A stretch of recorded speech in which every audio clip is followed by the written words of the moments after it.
Bien, entonces como te decía, la invocación del constructor crea automáticamente un nuevo objeto, invoca al constructor como un método de ese objeto y devuelve el nuevo objeto, justo como lo acabamos de ver hace unos instantes.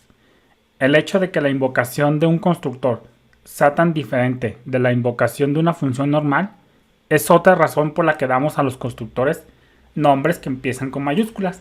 Nosotros tranquilamente le podemos poner persona, pero pues como una función constructora, un constructor como lo quieras llamar, hace algo mucho más especial, pues se tiende a usar upper camel case, es decir, empezar la primera con mayúsculas. Los constructores están escritos para ser invocados como constructores con la palabra clave new y normalmente no funcionarán correctamente si se invocan como funciones normales. Una convención de nomenclatura que mantiene las funciones constructoras distintas de las funciones normales ayuda a los programadores a saber cuándo utilizar new. Si tú ves o otros programadores ven que la función empieza con mayúscula, pues luego ellos piensan que es una función constructora y que se va a utilizar new. Así que por eso se utiliza la primera con mayúsculas. Otra diferencia crítica con respecto a la factory function que acabamos de ver hace unos cuantos videos es la forma en que se nombra el objeto prototipo. En el primer ejemplo, en este que tenemos de la factory function, el prototipo era persona.métodos. Este era un nombre conveniente y descriptivo, pero arbitrario. Es algo random que se me ocurrió a mí.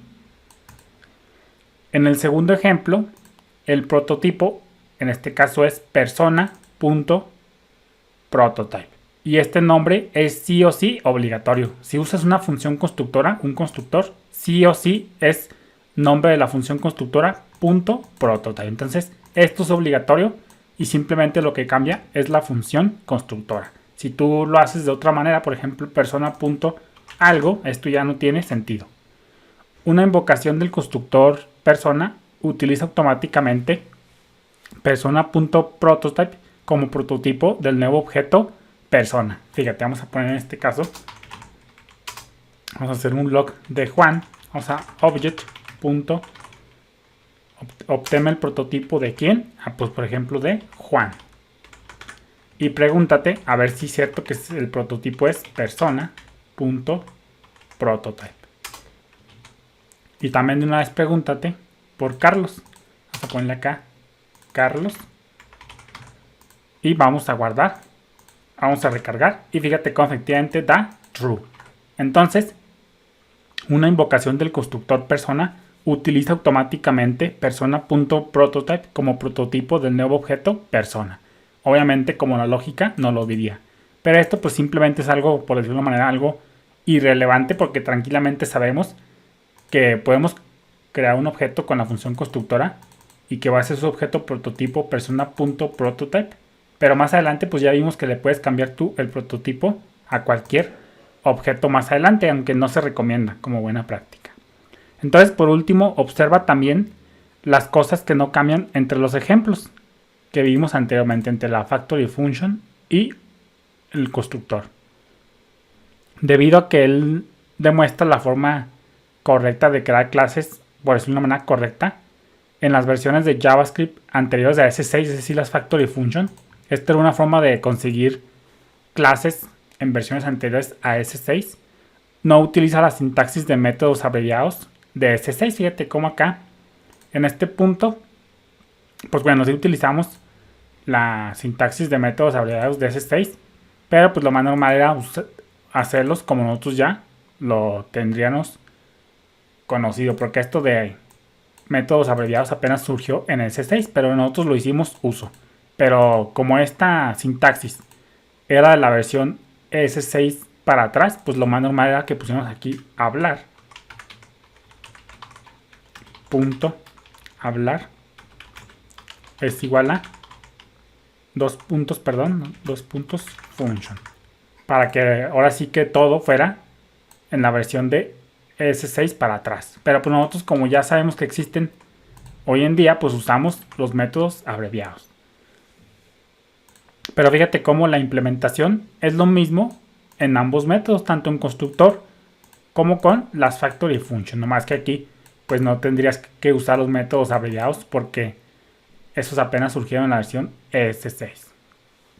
Es importante señalar que ninguno de los dos ejemplos de Factory Function y constructores utiliza funciones de flecha al definir constructores o métodos. Recordemos que en las funciones definidas de este modo con funciones de flecha no tienen una propiedad prototype y por tanto no pueden utilizarse como constructores. Es lo que te decía, las funciones de flecha no las hemos visto a detalle, pero las funciones de flecha no tienen una propiedad prototype y por tanto no pueden utilizarse como constructores. Además, más adelante, conforme avancemos en el curso, vamos a ver que las funciones de flecha heredan la palabra clave this, el contexto this, este que tenemos por acá, heredan la palabra clave this del contexto en el que se define en lugar de establecerla en función del objeto a través del cual se invocan. Nosotros sabemos que en las funciones tradicionales, esas que tienen la palabra clave function, pues el this toma valor depende de cómo se invoque la función. Pero las funciones de flecha, esas toman el valor de this del contexto en el que se rodea. Ya después lo vamos a ir viendo. Y por tanto, este sutil comportamiento de las funciones de flecha las hace inútiles para los métodos porque la característica que define a los métodos es que utilizan this para referirse a la instancia sobre la cual fueron invocados. Esa es la magia de this, que this toma valor depende de cómo se invoquen los métodos. Por eso aquí, pues esta es la magia del this, que pues tú puedes definir los métodos donde quieras, pero al final de cuentas this va a tomar el valor de cómo se invoca. Entonces de ahí la importancia de dominar this y de ahí la importancia de cómo los creadores de JavaScript lo decidieron hacer así. Normalmente pues esto nos puede desconcertar a muchos de los que venimos de otros lenguajes de programación tradicionales, el comportamiento de this, pero por algo los creadores optaron con este comportamiento y vaya que le atinaron. Saludos.